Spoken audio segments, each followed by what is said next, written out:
to a workshop specially for Kilkenny libraries for the National Keep Well campaign. My name is Alan Nolan. I'm an illustrator and I'm a writer, and I write and I draw books for children. And one of the books I've been drawing recently is this one here. It's called Animal Crackers from the O'Brien Press, and it was written by Sarah Webb and drawn by me. So there's loads and loads of pictures of animals in there. It's full of animal illustrations. It's full of fantastic facts about your favourite animals, because it's a non-fiction fact book. It's got activities in there. It's got games in there. It's got drawing tips in there. It's got 365 different animal pictures, one for every day of the year. And it's also got something in there that I came up with called Animal Detectives. And this it's a game I used to play when I was a kid with my sister, because when I was a kid, I lived at home in Dublin in a little terraced house with my mum, my dad, my granny, and my sister Linda. And we used to play this game in the back garden because we had a really mucky back garden, because my dad used to like planting vegetables. He planted potatoes and peas and parsnips and broccoli and stuff like that. I'd love eating it. My sister didn't. But we'd go out and play in the mucky garden, and in the mornings we would come down and we'd have a look at the little footprints and paw prints that visiting animals would have left in the muck in our garden. And there'd be things like dogs and cats, but there'd also be foxes. Badgers would come in from the field behind us. We had hedgehogs, we had birds, we had squirrels that had come down from the tree 3 doors down from us. And my mother used to encourage them, because she'd leave food out for them. She'd leave milk mushed together with bread for the hedgehog, and she'd leave out dog food, like the dry dog food for the badger. She'd leave out nuts for the squirrel and stuff like that. So they all come to our garden. And in the mornings, myself and my sister, we'd get up and we'd go downstairs and we'd come out to the garden, we'd look at the footprints and we'd try and figure out which animals made which print. So that's what we're going to do. I'm going to show you some footprints now, some paw prints of animals, and I want you to guess what animal made which print. So the first one is this one here. Now, what animal do you think made this print? See it there? It's a bit roundy. Is it a dog? No, it's not a dog. A lot of people think it's a dog. It's actually a cat. And the reason you know it's a cat is they have no claws. And they have claws in real life, but they retract their claws when they're walking around. So you never see a cat's toenail in a cat print. Also, cat prints, an interesting fact about cat prints is cat prints are as unique as fingerprints. So if you see a cat print on the ground, you know it's as unique as a fingerprint. It's got the same kind of bumps and whirls and twists and so on. So if you want to know what cat was sitting on your windowsill crying all night long, going wah, wah, all you need is a fingerprint kit, and you can dust for fingerprints and you'll find out which of the neighborhood cats it was. Okay, I have another one for you. What animal do you think made this footprint? That paw print there? It's not a dog either. Well, it's kind of a dog. It's a wolf. And wolves are cool. And the reason you know there's a wolf print is it's slightly bigger than a dog, and it goes in a straight line. You know the way dogs will kind of wander around, they're a bit dopey, they're like sniffing at lampposts and sniffing at old tin cans.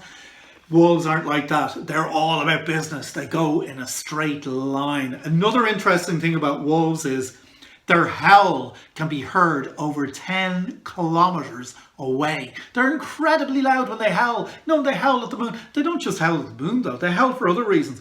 They howl to bring the pack together. Like Avengers assemble, they go, arr, and all the pack will come together. They howl when they're sad, like when one of the wolf pack dies. And they howl to keep strangers away, which is very important. Okay, 2 more for you. What animal do you think made this paw print? And it's a bit hard, isn't it? It's very unusual, but I'll give you a clue. It's a water bird. It's not a duck. Think snow and ice. That's right, it's a penguin. It is a penguin. I think they have brilliant, brilliant footprints. But penguins, interesting fact, they don't fly. But they do have wings, but they use their wings to guide themselves underwater. So they kind of do fly. And they build nests, which sounds weird because they live in the South Pole. They don't live in the North Pole. They just live in the South Pole, where there's loads of snow and there's ice. So what do they make their nests out of? There's no trees, no twigs, no leaves, no branches. They actually make their nests out of stones and pebbles that they scrape up out of the ice. And their nests are actually called scrapes, which I think is brilliant. And one last one for you now. And this, I think, is an easy one to finish with. What animal do you think made this footprint? You're right, it's a frog. And it's not just any sort of frog, it is a tree frog. The reason you know it's a tree frog is it has suckers on the ends of its toes there. And that's because they live in rainforests, they live in the trees, because they're called tree frogs, and they jump from tree to tree, branch to branch, leaf to leaf, and they need these suckers on their end of their toes to stick on to the leaves and the branches and the twigs and stuff like that. They're a bit like octopus's suckers, except they're on the end of their toes. And I love tree frogs so much that when we were writing this book, Sarah and myself were putting this book together, we actually put a tree frog as a guide. And this is Hoppy, the tree frog. You can see him there. And he goes all the way through the book and he kind of tells you facts about animals. And he also tells you the worst jokes you could ever hear. So guys, we're going to finish up by, I'm going to show you how to draw an animal. And the animal we're going to draw is this tree frog called Hoppy. So guys, we're going to draw Hoppy the tree frog. All you're going to need is a pencil or a pen and some paper. Just an A4 sheet of paper or a notepad or even your copy with lines in it. Doesn't really matter. As long as you're allowed to write on it, that's absolutely fine. Okay, so we're going to draw Hoppy the tree frog. So we're going to start off in the middle of a sheet up towards the top with two sort of egg shapes, okay? And these are going to be Hoppy's eyes. So we're going to draw an egg shape here. There we are. And another egg shape right beside it. Another egg shape here. Brilliant. Excellent. And then in the middle of those egg shapes, we're going to draw the little pupils in his eyes. So we draw two more little egg shapes like that. 1, 2, right in the middle. So he's looking straight at us. And then we'll colour them in black and we'll leave a little bit of white just to give a bit of sparkle so he jumps off the page. So I'm just going to leave a little bit of white and colour in the rest.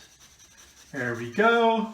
Don't worry if you're going over the lines. This is only a bit of practice. It's your tree frog. You can look whatever way you want it to. Excellent. Okay, and another little bit of white there. And colour in the rest black. And Bob's your auntie. There is two big eyes looking at us. Cool. Okay, next thing we're going to do is we're going to draw the little bit between his eyes. We're going to join the eyes together with the top of his head. And this is just an upside down U shape. Like not a U shape like that, but an upside down U shape.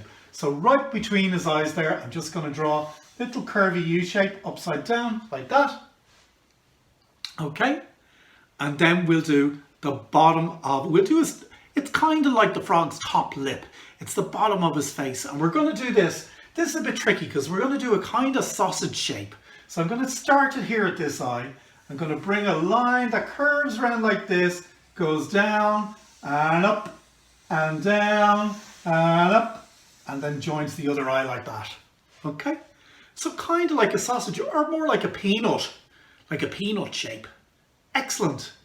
Then we give him two little nostrils, like these little nostrils here, but we'll do two tiny little black triangles upside down. So flat across the top, pointy at the bottom. So really small, flat across the top, pointy at the bottom, flat across the top, pointy at the bottom, and then colour it in black and colour it in black. There we are. Now we'll give him a big smile.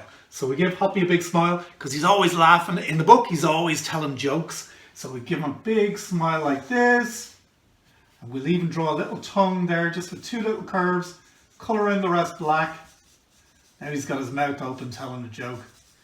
By the way guys, if you want to hear any of these jokes or read them, if you go to Kilkenny Libraries and look for Animal Crackers by Sarah Webb and myself, Alan Nolan, you will hear all the worst jokes in the world as told by Hoppy. Okay, next thing we're going to do is we'll do the bottom of his face and his neck. Okay, so we'll do the bottom of his face. What I'm going to do is I'm going to do another curvy line, but just starting under here. I'm going to bring it across like this and then down. So across like this and then down just like that. And then over the other side, exactly the same thing. Cross like this and then down. Brilliant. And then I'm going to draw a big long U shape with a slightly pointy bottom on it. So just leave a gap here and a gap here for his arms. What I'm going to do is a big long U shape that comes down like this, slightly pointy bottom, and then back up to there, okay? So almost like the bottom of a vase that you put flowers in. Okay, now this tree frog has really long arms, so we're not going to be able to fit his hands in, but we put his arms stretched out like that, just so he's going, hello everybody! So the arms are going to go off the sheet, but I'm just going to draw a curve going up like that, and a curve going up like that, in that little gap that we left. And then over the other side, the same thing, curve going off like that off the side of the sheet, and a curve going across like that for the bottom of his arm. And we're nearly done. We just have his feet to do. So to do his feet, what I'm going to do is I'm going to start down here at the bottom of his body. I'm going to draw a big curve that goes out and then back to the bottom of his body. So across like this and then back to the bottom of his body. Okay. And then a line going up the middle of that kind of long egg shape that we did. So a line coming from here, just up the middle, and stop before you get to the end. Okay. And then at the bottom of this, we're going to draw his feet. So we're going to draw 3 toes. 1, 2, 3, just like that. And then over the other side, we're going to do exactly the same thing, just flipped over. So a big leg coming out like that, big curve, then back to the body. Line going up the middle to show that he's kind of crouching down. And then the very last thing is we're going to do a big 3 toes at the bottom, just like that. Cool. And that is Hoppy the tree frog. Guys, thank you so much for drawing along with me today. This has been a workshop for Kilkenny Library, specially for the National Keep Well campaign. See you all soon, guys.